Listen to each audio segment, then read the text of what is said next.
Hi friends, నేను మీ Srini. Welcome to my channel. మనమైతే కనుక ఈస్ట్ గోదావరి జిల్లా అనపర్తి మండలంలో అయితే ఉన్నాము.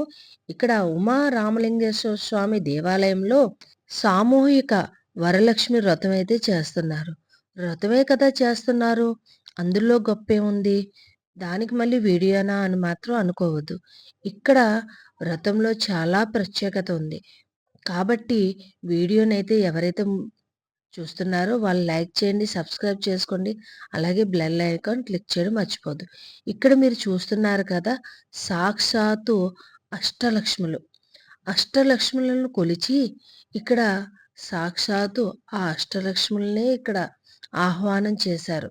చూడండి, అష్టలక్ష్మిని.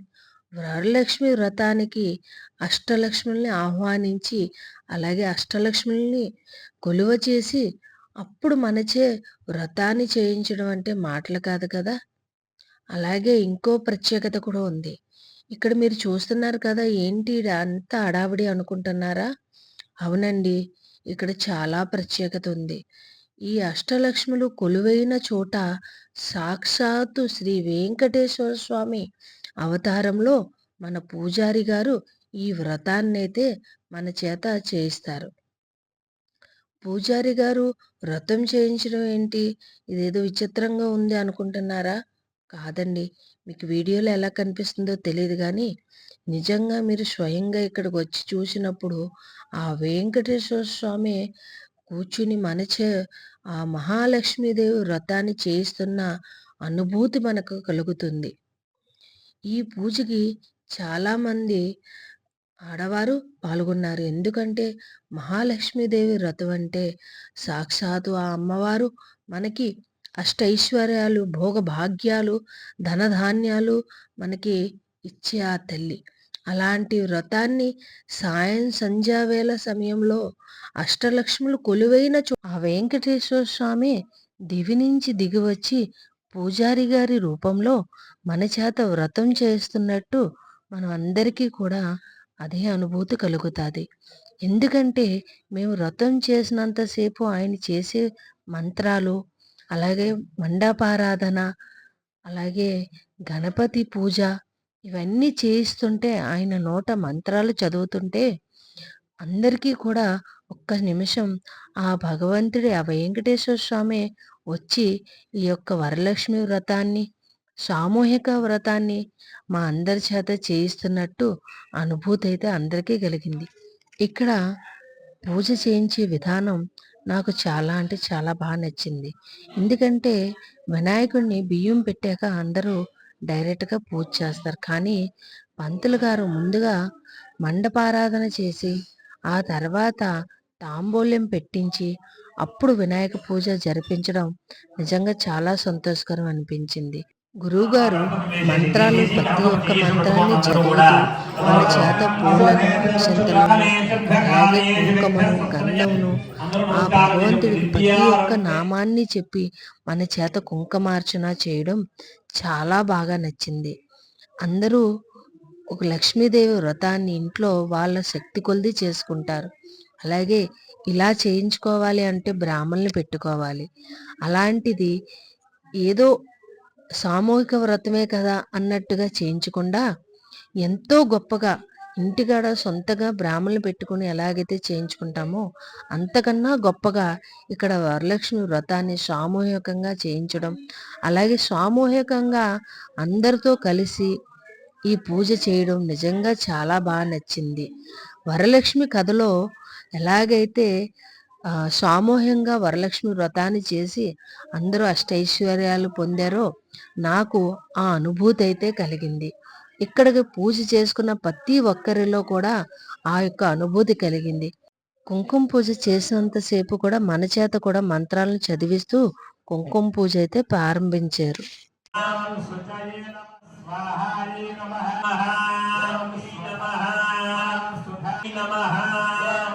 కుంకుమ పూజ ఎంతో బాగా జరిగింది. కుంకుమ పూజ అయిపోయిన అనంతరం ప్రదర్శన అయితే మొదలైపోయింది. మీరు స్క్రిప్ట్ చేయకుండా పూర్తిగా ఈ వీడియోని అయితే చూడండి.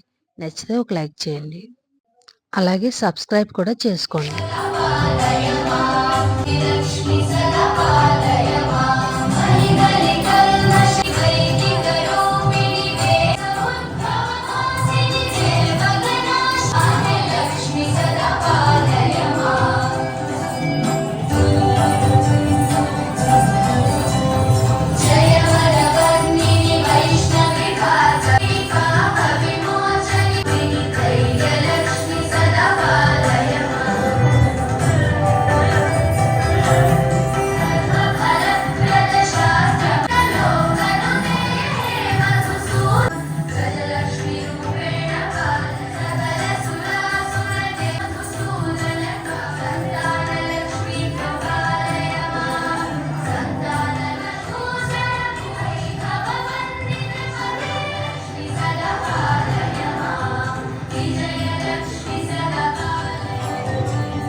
మీ అందరికీ కూడా వీళ్ళ నృత్యం, అలాగే అష్టలక్ష్ముల గురించి వివరిస్తూ ప్రతి ఒక్క లక్ష్మీదేవి గురించి తెలుపుతూ వీళ్ళు నృత్యం చేశారు. మీ అందరికీ నచ్చిందనుకుంటాను. నచ్చితే గనక నా ఛానల్ లైక్ చేయండి, సబ్స్క్రైబ్ చేసుకోండి. అలాగే కొత్తగా వచ్చినోళ్ళైతే గనక సబ్స్క్రైబ్ చేసుకోండి. బెల్ ఐకాన్ కూడా క్లిక్ చేయండి. ఎందుకంటే మనం ఇలాంటి దేవదర్శనాలకు సంబంధించిన వీడియోలు చాలా మనం తీస్తాం కాబట్టి, అలాగే చాలా యాత్రలకు వెళ్తుంటాం కాబట్టి నా యొక్క ఛానల్‌ని సబ్స్క్రైబ్ చేసుకోండి.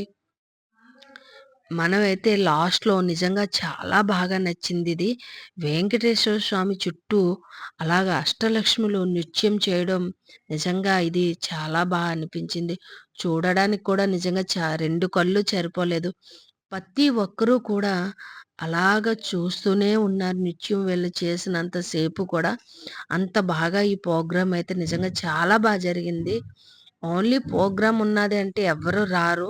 కానీ ప్రోగ్రామ్ అంటే ఏదో ఉంటది. తలపోటొస్తది. ఎందుకొచ్చింది మనకు అనిపిస్తది. కానీ నాకు ఇక్కడైతే ఆ ఫీలింగు ఒక్క సెకండ్ కూడా కనిపించలేదు. చూసి కొలిది ఇంకా ఇంకా చూడాలి అనిపించింది. అలాగే భరతనాట్యం వీళ్ళు చేసే నృత్యం నిజంగా చాలా అంటే చాలా చేశారు. కనురెప్పైతే నేనైతే వాల్చలేదు.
ప్రదర్శన నిజంగా చాలా అద్భుతంగా జరిగింది కదా!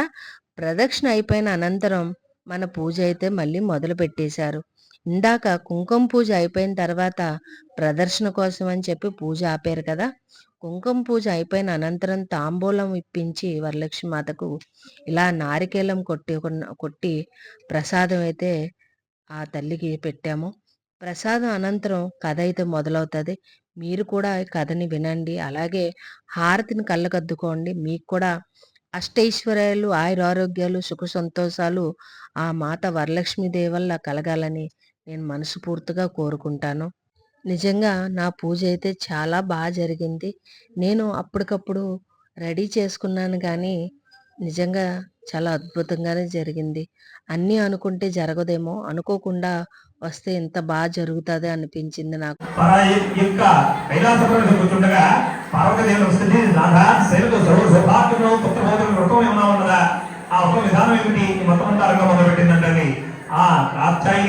నువ్వు అడుగుతున్నది ఉన్న వ్రతం ఉన్నది, అది వరలక్ష్మీదేవి వ్రతం. ఈ వ్రతం ఏ విధంగా చేయాలి, ఈ వ్రతం ఏ విధంగా ఎవరైనా పూజ చేసి ఉన్నారా అని అడిగిందంటే ఉదాహరణ నిద్ర వేసుకుని వరలక్ష్మీదేవి కథతో ఇక్కడ పూజ అయితే సంపూర్ణమైపోయింది. మీకు నచ్చినట్లయితే లైక్ చేయండి, సబ్స్క్రైబ్ చేయండి. Thank you for watching.